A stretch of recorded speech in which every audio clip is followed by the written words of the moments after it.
and the Furious presents Hobbs and Shaw, or Hobbs and Shaw as most people without patience are going to call it, is another spin-off, or I guess the first spin-off set inside the Fast and Furious universe. If you've been following the Fast and Furious universe, you know that there are 8 other films that have happened prior to this film, and this film features a spin-off that focuses on Hobbs and Shaw, 2 characters from previous movies. This film is directed by David Leitch, and it stars Dwayne "The Rock" Johnson, Jason Statham, Vanessa Kirby, Helen Mirren reprises her role from a previous movie, and Idris Elba is in this movie as the new bad guy that the people have to fight. Starting to wonder if there's even any real point in setting up the story for this thing, because when you go into a Fast and Furious spin-off or a Fast and Furious movie or whatever it is, you're not really that interested in the story, you know? The story doesn't really matter at the end of the day. It's really about how much fun you're gonna have with the movie, but whatever, the reviewer in me is feeling a little bit OCD, so I have to give you some kind of details. If you know anything about the previous Fast and Furious films, you know that Hobbs, played by Dwayne "The Rock" Johnson, and Shaw, played by Jason Statham, do not like each other, and they've had some fun back and forths in the previous film. In this film, they have to go up against a cybernetically/genetically enhanced villain played by Idris Elba, and Idris Elba wants to get his hand on this really dangerous bioweapon. This bioweapon is going to threaten the world, so Hobbs and Shaw have to team up, and they also have to team up with this MI6 agent who's also after this bioweapon, and so, boom, explosions and fistfights and death-defying stunts and a whole bunch of other dumb shit for 2.5 hours. Let's cut to the chase. This movie is stupid, okay? This movie's stupid. It's dumb. It doesn't make any sense. It's ridiculous. It's absurd. It's over the top. It is all of those things. It sounds kind of weird that I'm mentioning that in the positive section of the review, but just hold on a second. There's a method to the madness. So you know what I think? I think that you know that this movie is stupid. I think you came into this review and came into this movie knowing how dumb this movie was gonna be. That's because the Fast and the Furious films know their audience. They know you to a T at this point. They know what you're looking for. They know that you don't give a shit about script and direction and a good story and great. They know you don't care about any of that shit. All you're here for is really likable characters and really insane action that doesn't even make sense. In terms of this film delivering what Fast and Furious fans have become accustomed to over the last few years, I would say that this movie executed its job perfectly. This movie knows that its only job is here to entertain you. It's here to wow you. It's here to make you go, holy shit, that doesn't make sense, but oh my god, it was awesome. I feel like such a man.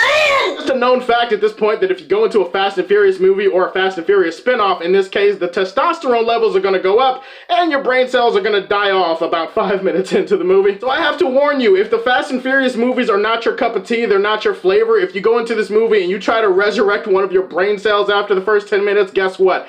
You're gonna hate this shit. And based on what Fate of the Furious offered, I was actually really excited to see the back and forth between Dwayne "The Rock" Johnson and Jason Statham go even further in this movie. And guess what? That's exactly what they did. Their back and forth is what made the movie. Their chemistry, the way that they talk shit to each other throughout the entire film. The film is not just about Idris Elba and his generic world-ending threat or whatever. Like, you knew there was gonna be some kind of world-ending threat. The whole point of the movie is to put 2 characters who don't like each other and have them try to, like, one-up each other the entire film. The whole point is to see how entertaining that shit's gonna be. Guess what? I was entertained by that shit for most of the movie. Cliche at this point to say that Dwayne "The Rock" Johnson is likable. Of course he's likable. Whether you think that makes him a good actor or not, I guess that's up to the individual. Regardless, the dude is really likable. He's likable in a lot of his roles. He has charisma. Jason Statham is not only a badass in most of his movies, he has charisma. You put 2 likable people who are badasses who have charisma in the same movie, you're gonna get a ton of one-liners and a ton of jokes and a ton of things flying across the screen that is going to make you laugh and make you go, yep, I'm having a good time at the movies. As far as the action sequences go, I mean, it's a Fast and Furious movie. There are so many things in these movies that defy physics that don't really make that much sense, that are so ridiculous that you have to kind of suspend all disbelief. In terms of the action sequences, it delivered more of what I wanted. There are also some pretty likable side characters that pop up in this thing. Vanessa Kirby, I liked her character in this. Isa Gonzalez, I think is her name. She was pretty awesome. And I should mention that Roman Reigns is pretty awesome in this movie, because Roman Reigns is in this movie, and